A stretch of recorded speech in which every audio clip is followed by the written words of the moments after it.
ভাষণে তবে সেই যোগ্য। প্রভাসের দিকে হবে যোগ্য। ত্রিভুবনবাসীকে নেমন্তন্ন করলে, দেবর্ষী নারদ নিজে নেমন্তন্ন করলেন। 100 বছর পর প্রায় প্রভাসে যজ্ঞাকারে যাবেন। মাতা দশমতী ছেলের জন্য কি নিচ্ছেন? ক্ষীর, সার, নবনী, চূড়া ধরা। 100 বছর পর গোপালের কাছে যাবে। মা তো রাধে রাধে। পুত্র যদি হয় মাতা কবু নয়। মা চায় পেট পানে আর বউ চায়, জানা আছে? মা চায় পেট পানে, বউ চায় পকেট পানে। এই যখন আমি কীর্তন করে যাই, যত রাত্রিতে বাড়ি ফিরি না, প্রথম দরজা খুলেন আমার মা, 85 বছর বয়স। ততক্ষণ আমি বাড়ি ফিরছি, উনি ঘুমাবেন না।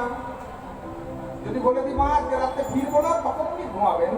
যদি বলে আসি মা আজকে রাতে ফিরে আসবো, উনি জেগেই বসে ছেলে আসবে। তারপর দরজা খোলা হলো, তখন কি জিজ্ঞাসা করে, পেটের মধ্যে হাত ঘুরিয়ে দেখে, বাবা খেয়েছিস?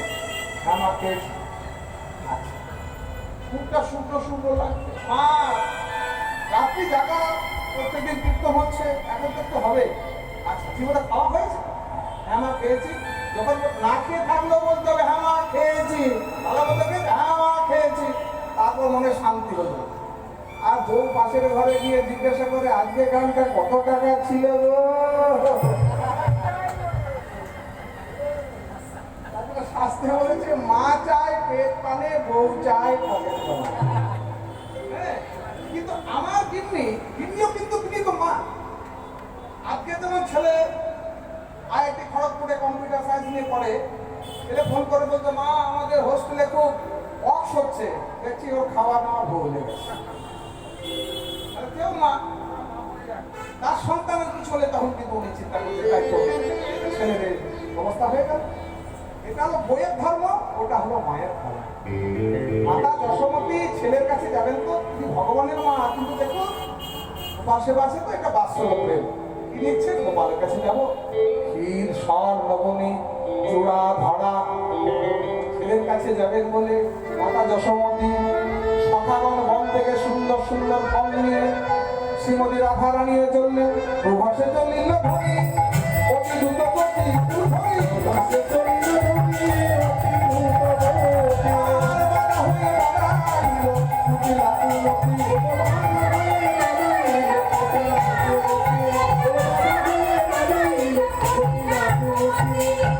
এমন সময় চললে কোথায়, এমন সময় চললে কোথায়,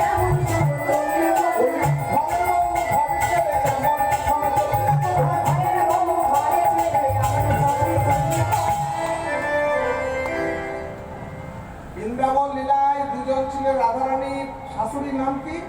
জটিলা, আর ননদিনীর নাম হলো কুটিলা। কেন জানেন? ধর্মের পথে আমাদের জটিলতা রয়েছে, আর কিছু কুটিলও রয়েছে।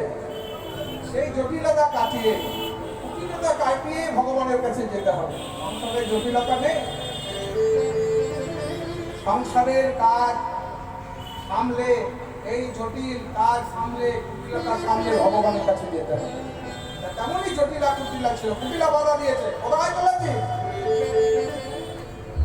ননদে আমার প্রমাদ প্রভাসের তীরে দানব্রত যোগ্য পাবে, সবাই চল আমি চললাম। হ্যাঁ 100 বছর হয়ে গেল, তুই এখনো কেলে ছোড়াকে ভুলতে পারলি না? চল ঘরে। আমি তো যাব না। যে ঘরে কৃষ্ণ নাম শোনা মানা, যে ঘরে কৃষ্ণ নাম বলা মানা, যে ঘরে কৃষ্ণ নাম বলে কাঁদতে পায় না, সেটা কি ঘর হলো? ননদে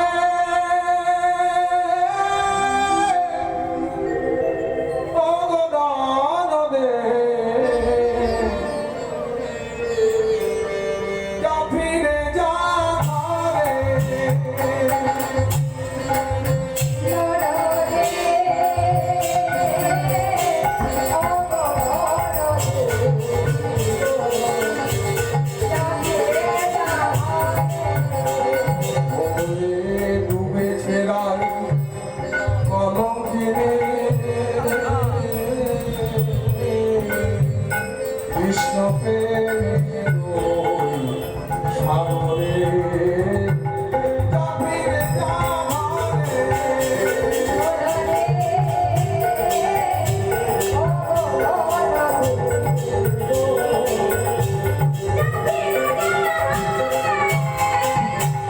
ওগো রণদে,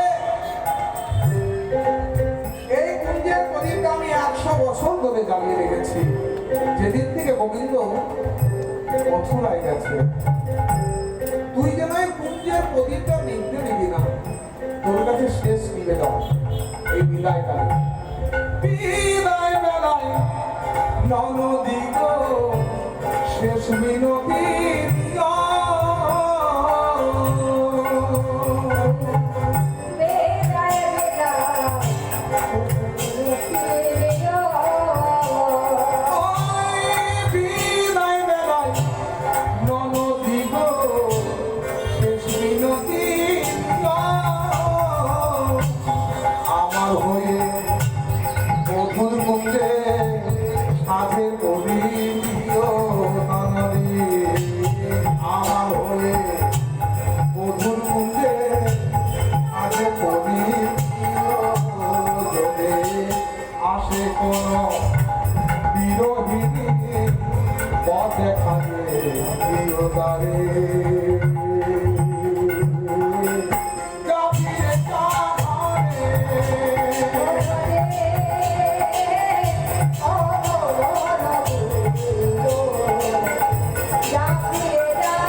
আমাকে ঘরে যেতে বলে তুই কেলে ছোড়ার কাছে যাবি?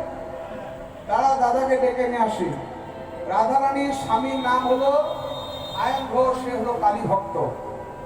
যেই না শুনলে রাধারানী প্রভাসে চললো কৃষ্ণের কাছে, বসি হাতে ছুটে চললে। বসি হাতে আয়ন তখন গমন করিল, বসি হাতে আয়ন তখন গমন করিল।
বেছে বেছে 27 জনকে বিবাহ করলেন।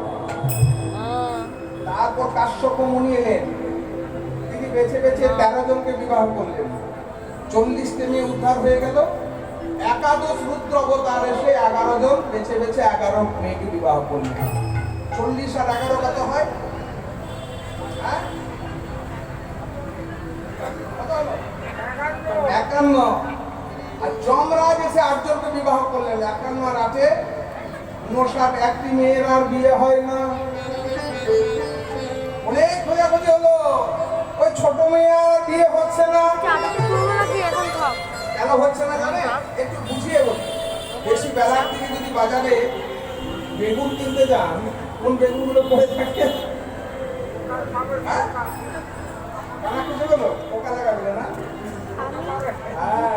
তেমনি যারা এসেছিল তারা মুখ দেখে দেখে দিয়ে গেছে কুনি কন্যাটি পড়ে আছে। কুনি গায়ের রং কালো কিন্তু বড় গুণী। বিবাহ করতে লোকে গাড়িতে চড়ে বৃষ ষাঁড়ের পিঠে চড়ে এলো বর। বুঝতে পারছে কে? বাবা ভোলা মহেশ্বর। এই ছোট মেয়েটির নাম হলো সতী। শিব ঠাকুরের সঙ্গে সতীর বিবাহ হয়ে গেল। দক্ষ রাজা চিন্তামুক্ত। কিন্তু ব্যাপারটা হয়েছে কি কিছুদিন পরেই চাঁদের ঘরে ঝগড়া। চাঁদের ঘরে ঝগড়া, 26 জন মেয়ে বাপের বাড়ি। কিরে মা তোরা হঠাৎ এলি? জামাই বাবা জীবন কর। যখন ধরো মেয়ের বিয়ে দেওয়ার পর হঠাৎ যদি মেয়ে বাপের বাড়িতে একা আসে, তখন দেখলে মা বাবার চিন্তা হয়, জামাই এলো না, ওই ঝগড়াঝাটি করে এসেছে। আরে মা তোরা এলি, জামাই বাবা জীবন কই, রোহিণী কই? তখন তারা কেঁদে উঠলো, বাবা রোহিণীর কথা বলো না, তোমাদের জামাই রোহিণীকেই বেশি ভালোবাসে, আমাদেরকে ভালোবাসে না। চাঁদকে ডেকে পাঠালেন, চাঁদ স্বামীর পক্ষ করলো প্রত্যেক স্ত্রীকে সমান ভালোবাসে। চাঁদ বলল ঠিক আছে, আজ থেকে সবাইকে সমান ভালোবাসবো। কিন্তু জোর করে কি ভালোবাসা আদায় করা যায়? আরো কানে ঠেকে যদি পিস্তল ঠেকে বলা হয় হামসে প্যার করো, ভালোবাসবে কি? চাঁদ এসেছে রোহিণীকে বেশি ভালোবাসে। আবার 26 জন কন্যা বাপের বাড়িতে, বাবা তোমার কথা শোনেনি। চাঁদের উপরে তার অহংকার হয়ে চলে, চাঁদ তো ক্ষয় রোগ হবে। দক্ষ রাজা দিলের অভিশাপ, চাঁদের হলো ক্ষয় রোগ। 16 কলার চাঁদ, এক কলা করে ক্ষয় হতে হতে 15 দিনে 15 কলা শেষ, আর এক কলা বেঁচে আছে। কি করা যায়? আমি বিপদের দিনে কিন্তু স্ত্রী পাশে থাকে। আমাদের যখন রূপ বল যৌবন থাকে তখন আমরা স্ত্রীকে ভালোবাসি না। প্রকৃত স্ত্রী কিন্তু স্বামীর দুঃখ কষ্টে পাশে থাকবে। আর যে স্বামী স্ত্রীর